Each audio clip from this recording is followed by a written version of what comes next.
Hey, Game of Thrones Kingsroad fans, this is Chris Bolts, and I am coming in with a video on some exciting news that's going to be coming to the game.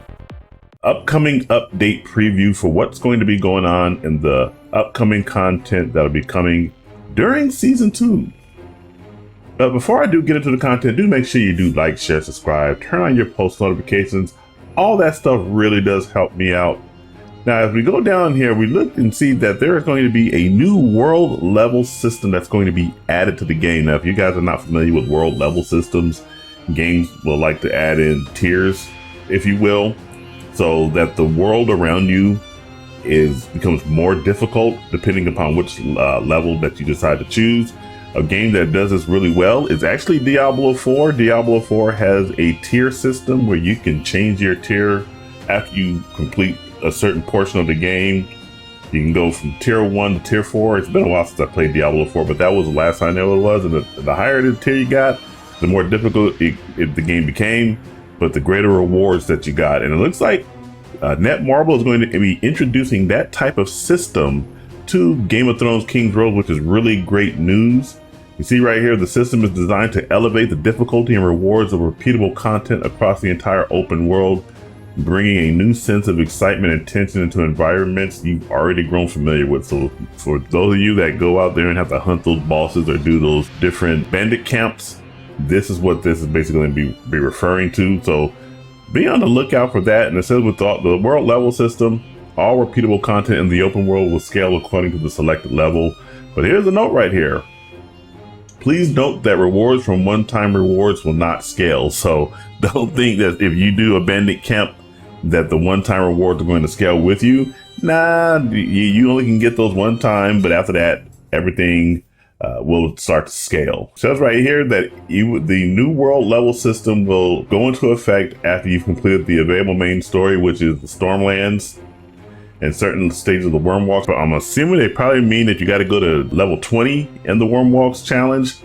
But who knows? We'll see what they're going to go ahead and put in place. It'll put in world levels 1 and 2. So I'm pretty sure world 1 is just basically what we have right now. World level 2 will be slightly more difficult. So that's really exciting to see that coming into the game. The next one we have right here is the Altar of Memories hard difficulty. Yes, we get tired of beating down on the Storm Unicorn and the cockatrice and all that. So it's good that we're coming in with a new hard difficulty. It looks like it's going to be one of the worst Altar of Memory stages possible, which is that ice spider. I hated fighting that ice spider. So they're going to go ahead and make him the first one to be on the hard difficulty. Hopefully that means that only legendary equipment will be available on the hard difficulty. I highly doubt that that's going to be the case, but it would be a really good thing if that was the case. And it says defeating the giant ice spider will reward new tier equipment, and more on that here in just a moment, giving you every reason to prepare for these intense and strategic battles. So that is really good news, but once again, it's probably you're going to be stuck with getting rare and epics and probably rarely getting that legendary loot that we all desire and everything like that. And that finally brings us to the tier 6 equipment system. Now we're going to be able to go beyond tier 5. Right now you only can go up to tier 5 for all of your equipment. You can get the tier 5 equipment from fighting that boar and that tiger over and over and over and over and over.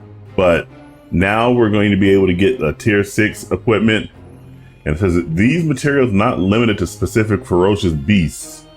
And so that's really good, actually. So that means we'll be able to go in there and get the materials from other places, maybe from the bandit camps, maybe from the Altar of Memories. So that's really good news, being able to go in there and get this stuff from other locations. All ferocious beasts at this level will drop tier 6 crafting materials. Now, I wonder if they're going to be introducing new ferocious beasts, or if there's going to be a different beast that will have to be fought in order to get that equipment. So that remains really interesting to be able to check on that. And it says tier 6 equipment will be craftable once your character reaches level 37. For most of us, that's not going to be a problem. Most of us are probably in our early level 40. Some of us are even at level 50. The estate, my estate is already at level 30. You got to reach a estate level 25. My estate actually is maxed out, so I don't have to even worry about that. And it allows you to upgrade your forge to level 8, which is great. All ferocious beast byproducts will be exchangeable while in world level 1 and above. So that's all really good news right here, that all these updates are coming to the game. Now, I'm assuming that they're all doing this because they're still working on that main story content.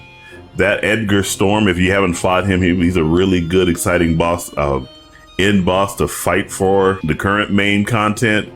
But yeah, definitely will be looking forward to exploring new areas of Westeros as they work on that story. But in the meantime, they're putting in the world level system, a hard difficulty for Altar Memories, and the tier 6 equipment to keep us all excited and going. So what are your guys' thoughts on this information? Are you guys excited for the new additions to Game of Thrones Kingsroad? Jump down in the comments and let me know what you think. And make sure you do like, share, subscribe, turn on those post notifications. All that stuff really helps me out. And remember, this is Chris Bolt signing off, and I will catch you guys in the next video. You take it easy.